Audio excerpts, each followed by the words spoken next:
E aí, pessoal, segundo vídeo da série Entendendo e Resolvendo Puzzles. Então temos aí o 4x4x4, né? Para isso nós vamos utilizar o Meilong. A base dele é o 3x3x3, no entanto, o 3x3x3 eu utilizo o método avançado para resolver e o 4x4 não. Não que na fase final eu não use o Friedrich para resolvê-lo, mas é que o método avançado do 4x4 já é outra coisa. Então eu usei o método de redução e vamos lá. Primeira etapa é fazer com que os centros se unam todos. Pode ver que ele não tem centros, então vamos ter que fazer isso primeiro. Temos aqui dois brancos que já estão juntos, né?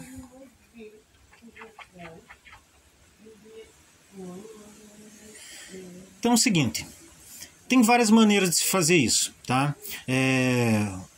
Uma delas, por exemplo, é unir os parzinhos, como no caso aqui está até fácil, né? E depois juntá-los. Mas você pode também unir três já de uma vez, como se já tivessem outros centros feitos, e depois fazer isso.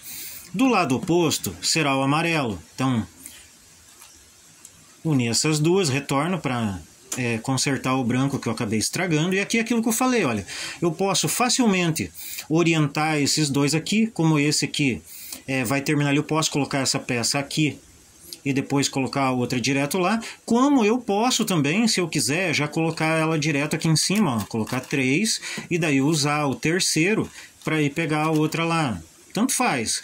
Tem alguns métodos que podem ser mais avançados, menos avançados, mas o que importa aí é que você acabe resolvendo. Eu não vou mostrar todo o processo, porque tipo, não é um tutorial, tal, mas mais ou menos para vocês entenderem como que a coisa vai funcionando. Então, por exemplo, aqui, ó, posso juntar duas, posso deixar lá, porque juntar inclusive a terceira, porque não tem mais nada aqui, eu coloquei os dois resolvidos para o lado, né? Tá vendo que eu tenho uma outra peça ali, ó? Então, e fiz o laranja. Como os centros podem ser feitos em qualquer lugar, eu tenho que atentar ao seguinte, como aqui é laranja, então aqui vai ter que ser verde e aqui vai ter que ser azul, obviamente o vermelho lá atrás, né? Nos últimos dois centros, normalmente deixamos eles que fiquem adjacentes para facilitar. Pode acontecer algumas coisas assim, mas nada de muito complicado. Então, como o verde vai ter que ser aqui, eu já vou colocar essas duas peças para unir com a terceira lá. E vamos pegar a peça que falta aqui e pronto. Próximo passo, nós temos que pegar peças de duas em duas. Por exemplo, esse parzinho aqui, essas duas edges já estão pareadas. É até interessante que eu já coloque lá na parte de trás, tá vendo lá, ó? Né? E aí eu vou procurar outra peça para juntar com essa. No caso ela está aqui, ó, né? Vou colocar aqui. Vou ter que colocar ela aqui em cima. Então enquanto eu coloco, eu já vou dando uma olhada, por exemplo, nessa peça aqui, ó, e já coloco aqui o parzinho dela aqui, ó. Porque a hora que eu fizer essa, eu já tiro ela daqui colocando essa, para ao retornar já ter a outra peça aqui, ó. Tá bom, ó? E já está feito ali, ó. Vendo, sem grande dificuldade. Mesma coisa, coloco a outra aqui. Enquanto eu coloco ela, eu já coloco a outra também ali, né? Então junto essa e quando volto já junto a outra. E assim, de preferência já vou deixando um parzinho lá na parte de trás, porque daí eu só tenho que olhar aqui em cima, diferentemente do 5x5, que evitamos de fazer isso, mas isso vem posteriormente, e vou fazendo isso praticamente até o final, né? Escolho uma outra peça, por exemplo, está aqui, né?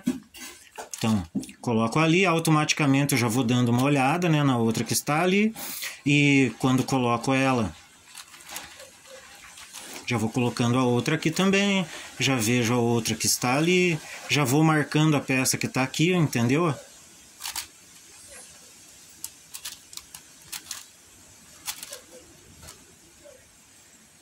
E quando acontece isso aqui, ó, aí o esquema é o seguinte, a tal da paridade, ó, tem um algoritmo de paridade que você usa e resolve. Assim, resolvendo todos os centros, né? Essa foi a primeira paridade, pode acontecer mais duas, uma de orientação e uma de permutação. Após você fazer esse processo,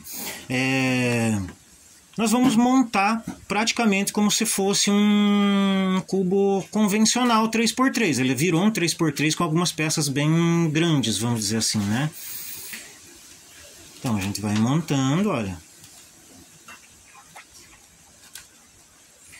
E fizemos a cruz básica, né? A partir daí nós vamos observando pecinhas, ó, e seus pares.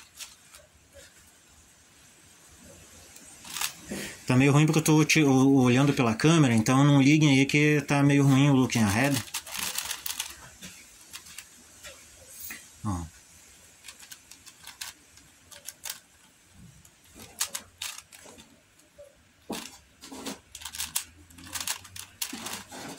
E aconteceu a paridade, ó. Tem um caso aqui que não acontece no outro cubo, né? O algoritmo de paridade ele não é muito difícil, é uma sequência, né?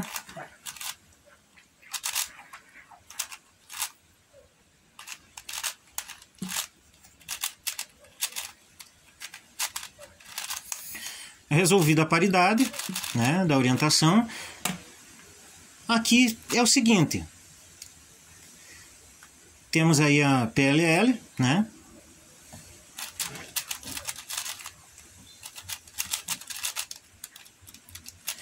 E não aconteceu a paridade de permutação que pode acontecer também nesse puzzle. Basicamente, a maneira que eu resolvo é essa daí.